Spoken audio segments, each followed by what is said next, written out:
Bonjour mes amis, aujourd'hui je vais vous parler du passeur d'âme. Alors, passeur d'âme, je vais faire plusieurs vidéos là-dessus parce que c'est quelque chose qui me touche vraiment à cœur, on va dire, hein, et c'est vraiment quelque chose que je suis. Voilà. Donc, qu'est-ce qu'un passeur d'âme? Donc, on dit passeur d'âme, je dis aussi passeur tout court, hein.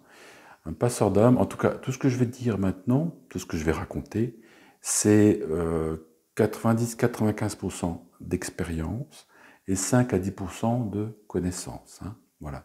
Il y a beaucoup de bouquins là, mais ce sont surtout des bouquins qui sont faits parce que je vis des choses, je vois, j'entends, je vis pas mal de choses, et j'ai besoin, pour les comprendre parfois un peu mieux, de lire certains bouquins pour trouver des concordances ou des recoupements par rapport à ce que je vis, et puis pour valider ce que je vis, c'est-à-dire,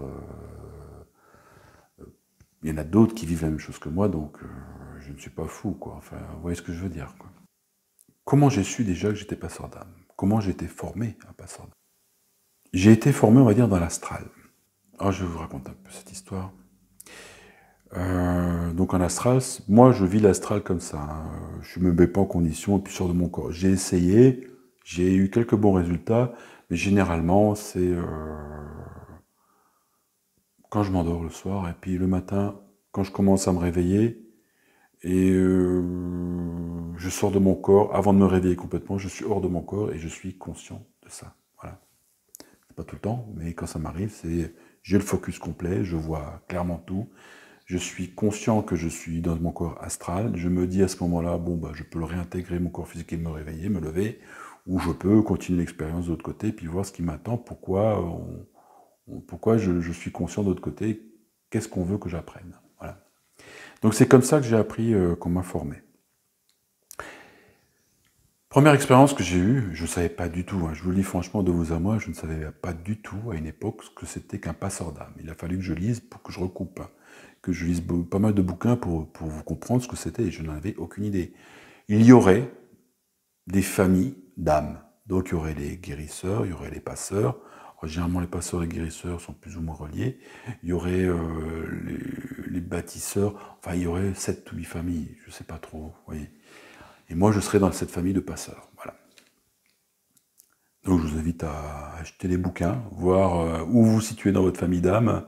Moi en tout cas, je sais ce que je suis, je suis ça. Donc passeur d'âme. Alors il y a passeur d'âme, je dis que je suis passeur d'âme, parce que je m'occupe des âmes qui sont de l'autre côté. Et il y a passeur tout court. Si vous venez me voir, c'est aussi que vous vous trouvez consciemment ou inconsciemment à un moment charnière de votre vie où vous pouvez être bloqué. C'est-à-dire vous ne savez pas trop où aller. Et moi, je ne vais pas vous donner en venant chez moi, en faisant un soin, enfin moi en travaillant sur vous, je ne vais pas vous donner verbalement la solution, vous dire bah il faut que tu fasses ça, il faut que tu ailles, voilà. Moi, je vais laisser l'énergie passer à travers moi vers vous. Et c'est à l'issue d'un soin que vous aurez chez moi, normalement, c'est ce que j'ai remarqué hein, sur les personnes qui viennent chez moi. Un mois, 2 mois après, elles ont des changements dans leur vie, des synchronicités qui se mettent en place, vraiment. Comme si le filtre, comme si j'avais tout nettoyé, comme si le corps a été nettoyé, comme si l'âme était respirée de nouveau, comme s'il y avait eu un flot d'énergie qui rentrait de nouveau dans l'âme, et comme si l'âme se rappelait de nouveau ce qu'elle était, ce que votre âme se rappelait vraiment ce qu'elle était venue faire ici. Voilà. Donc peu de temps après, une fois que votre corps c'est nouveau propre, pas physique, hein, le corps énergétique est nouveau propre, c'est comme s'il respirait de nouveau, et il va avoir la capacité de recevoir les informations dont il a besoin pour décider, vous, votre mental, enfin ce que vous êtes ici, à prendre les bonnes décisions. Voilà. Donc il y a des synchronicités qui peuvent se mettre en place, il y a des choses qui vont vous arriver, bon voilà. J'ai, comme exemple, je vais en donner un tout simple, hein, il y avait quelqu'un qui était venu faire un soin, enfin qui avait fait un soin, par curiosité, il était venu, et j'ai fait un soin, bon.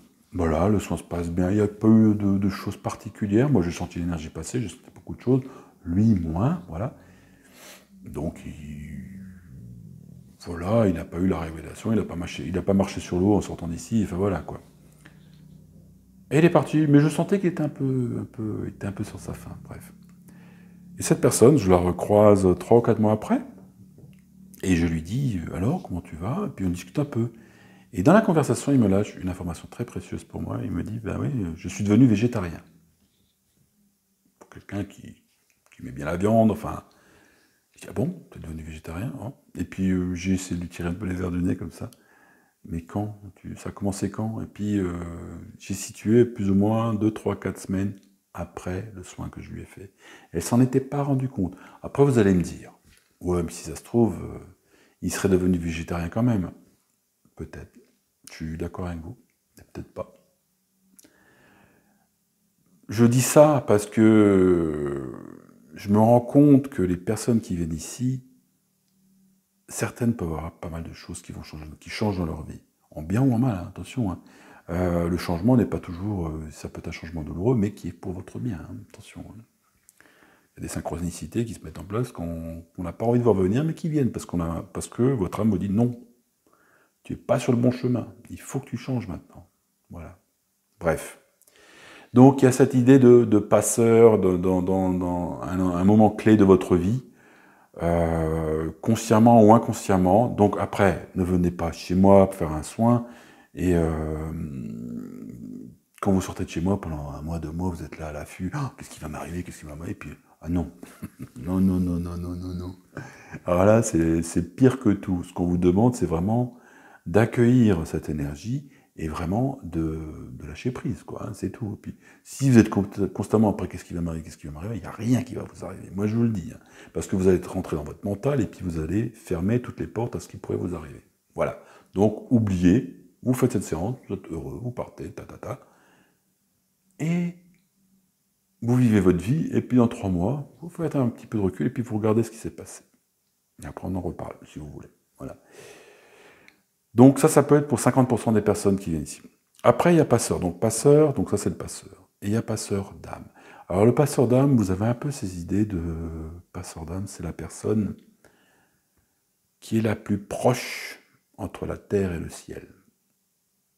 Voilà, je résumerai à peu près comme ça. On a les passeurs, nous, on a beaucoup plus de fait. C'est comme si le focus était. C'est comme si devant nous, il y avait juste un léger voile. Hein.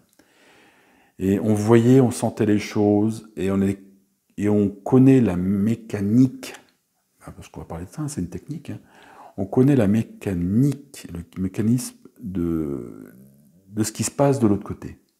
Voilà. Je pourrais vous dessiner, mais bon.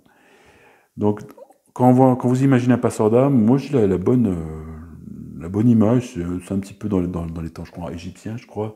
Vous savez, vous avez la barque, et puis vous avez le mec qui rame, et qui relie les deux mondes. Voilà. Il fait un peu peur celui-là, mais c'est pas mal. C'est quelqu'un qui guide de l'autre côté. Voilà. Alors, pourquoi a-t-on besoin d'un passeur? Alors, comme j'ai dit, il faut avoir une certaine culture, ouverture, connaissance, je ne sais pas comment dire. Bon, vous avez un corps physique et vous avez un corps invisible. Voilà. Bah, il se peut, quand vous mourrez, hein, dans le futur, ou si vous connaissez quelqu'un qui est mort, il se peut que cette personne, de l'autre côté, ça ne se passe pas comme prévu. Il reste bloqué. On va dire il reste bloqué. Il reste collé, il reste ici. Et il peut rester indéfiniment. Hein. Le temps de l'autre côté n'a aucune valeur. Hein. Moi, j'ai eu des focus de personnes du Moyen-Âge. Hein. Mais vraiment du Moyen-Âge. Hein. J'ai vu un colporteur des années 1400, à mon avis, qui était mort et puis qui était resté coincé là, mais qui ne le savait pas. Voilà. Donc ce sont des personnes, des entités qui sont de l'autre côté. Moi j'appelle ça, l'autre côté, l'entremonde. Voilà, moi j'aime bien ce terme-là. C'est l'entremonde, qui sont bloqués là. Et ces personnes-là, ben, elles ont besoin de passeurs comme nous, parce qu'on est là, on en parle, on sait qu'elles sont là, et on connaît la mécanique. Enfin, tout comme moi, je sais comment faire. Quoi. J'ai vu, on m'a appris de l'autre côté. Voilà. Ben écoutez, je pense qu'on va peut-être s'arrêter là. J'ai un peu expliqué ce qu'était un passeur. Et bah, la prochaine vidéo, je vous dirai comment j'ai été formé dans l'astral. D'accord? Et puis, je vous raconterai quelques petites anecdotes. Allez, gros bisous!